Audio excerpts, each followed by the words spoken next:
Hello friends, welcome back to my channel. उम्मीद करती हूँ कि आप सब अच्छे होंगे।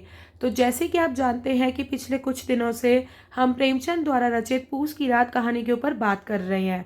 सबसे पहले हमने इस कहानी के सारांश के ऊपर बात की, उसके बाद हमने इस कहानी की मूल संवेदना पर भी बतौर बात की, उसके बाद हमने इस कहानी के जो मुख्य पात्र हल्कू हैं उनको भी उदाहरण स्वरूप समझने की कोशिश की। तो आप में से जिसने वो वीडियोस नहीं देखी हैं, आप मेरे चैनल पर जाके देख सकते हैं। आप अपने उत्तर को बेहतरीन ढंग से तैयार कर सकेंगे और कहानी को अच्छे से समझ भी सकेंगे। तो आज की वीडियो शुरू करते हैं बिना किसी देरी के। आज की इस वीडियो में हम इसी कहानी की भाषा शैली पर बात करेंगे। तो बिना किसी देरी के आइए शुरू करते हैं। पूस की रात कहानी की जो भाषा है वो बहुत स्वाभाविक है, साहित्यिक है, सरल है और चलती हुई भाषा है। कहीं कहीं पे जो प्रसंग के अनुरूप ओजपूर्ण भाषा का भी प्रयोग किया गया है और भावुकता से ओतप्रोत शैली का प्रयोग किया गया है। कहानी में हल्कू की जो मानसिक स्थिति का वर्णन है वो प्रेमचंद जी ने मार्मिक शब्दावली में किया है।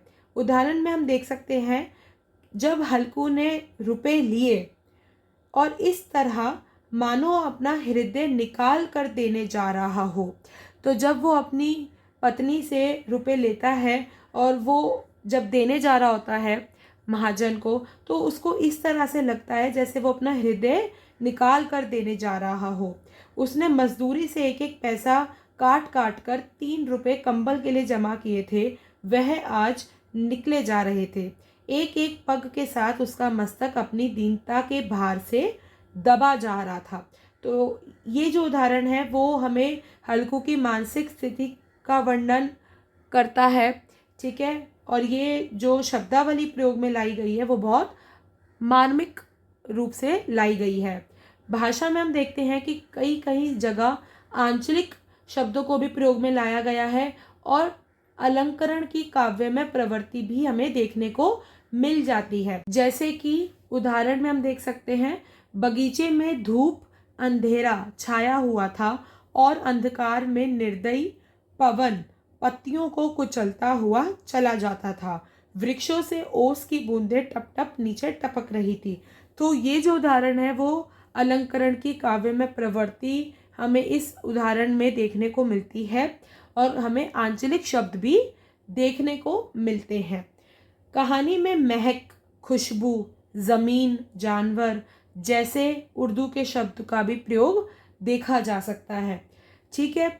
उन्होंने कहीं कहीं पर ऐतिहासिक वर्णनात्मक शब्दावली का प्रयोग किया है, कहीं पर उन्होंने मनोवैज्ञानिक एवं विश्लेषणात्मक शैली का भी प्रयोग किया है, कहीं कहीं पर उन्होंने मुहावरेदार जो वाक्य हैं उनको भी प्रयोग में लाया है, जिससे कि जो कहानी है वो और आकर्षक हमें दिखती है। छोटे छोटे वाक्य मुहावरेदार वो प्रयोग में लाए हैं, जिससे कि जो वाक्य रचना है वो बहुत आकर्षक लगती है और बहुत ताज़ा लगती है। तो हम देखते हैं कि जो प्रेमचंद जी ने भाषा जो प्रयोग में लाए हैं वो पूस की रात कहानी में वो बहुत स्वाभाविक है, साहित्यिक है, सरल है, चलती हुई हमें नज़र आती है।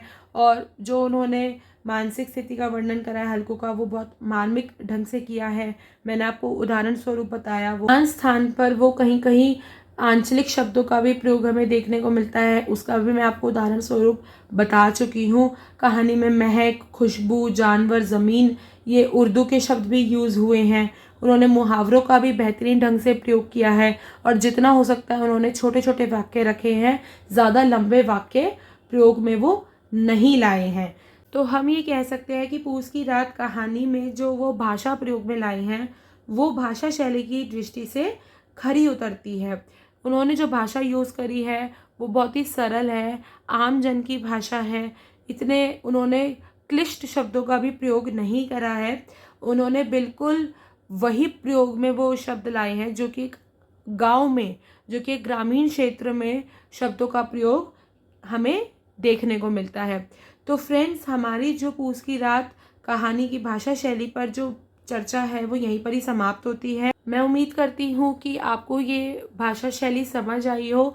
आप जितना हो सकता है जब भी आप भाषा शैली को लेकर अपना उत्तर तैयार करें अपनी परीक्षाओं के लिए, तो आपको क्या करना है, आपको ये करना है कि आप जितना हो सके भाषा के लिए भाषा से संबंधित आप कहानी में उदाहरण ढूंढिए।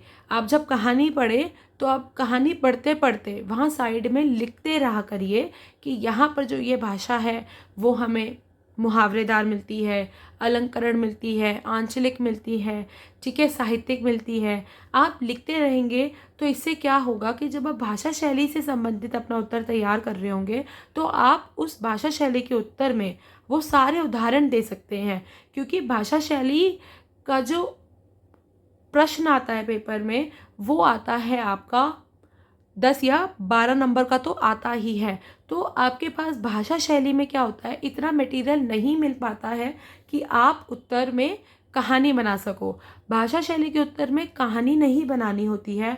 आप भाषा शैली के क्वेश्चन को इतने आकर्षक ढंग से तैयार कर सकते हैं और वो तभी हो सकता है जब आप उसमें 2 से 3 उदाहरण ज़रूर दें। आप उदाहरण देंगे प्रमाण स्वरूप। अगर आपने ये कहा है कि जो भाषा है वो अलंकार प्रयोग में आए हैं तो इससे आकर्षक नहीं लगता है उत्तर, जब तक आप प्रमाण स्वरूप उसको ना रखो। आपने अगर ये कहा है अपने उत्तर में कि जो भाषा है वो बहुत आंचलिक है तो आपको कहानी में से एक ऐसा उदाहरण खोजकर लिखना है जहाँ पर उस भाषा में आपको आंचलिक शब्द मिले, ठीक है। तो इस तरीके से आपका उत्तर भी आकर्षक बनेगा। आपका जो उत्तर है वो ज़्यादा डिटेल में भी बनेगा क्योंकि जो उत्तर है वो आपको मास्टर्स और ग्रेजुएशन के लिए तैयार करना होता है। तो आपको एक जो उत्तर है वो आपको कम से कम 5 से 6 पेजेस का लिखना होता है। तो आप जितने ज़्यादा उदाहरण देंगे आपका जो उत्तर है वो उतना अच्छा बनेगा। तो फ्रेंड्स, मैं उम्मीद करती हूँ कि आपको आज की वीडियो अच्छी लगी होगी, महत्वपूर्ण लगी होगी। तो ऐसे ही आगे वीडियोज़ आपको मिलती रहे उसके लिए आप चैनल को प्लीज़ सब्सक्राइब कर लीजिए। अगर आपको ये वीडियो अच्छी लगी हो तो आप इस वीडियो को लाइक करिए, चैनल को सब्सक्राइब करिए, अपने फ्रेंड्स क्लासमेट्स के साथ शेयर करना ना भूलिए। मिलते हैं किसी नई वीडियो के साथ, तब तक के लिए गुड बाय।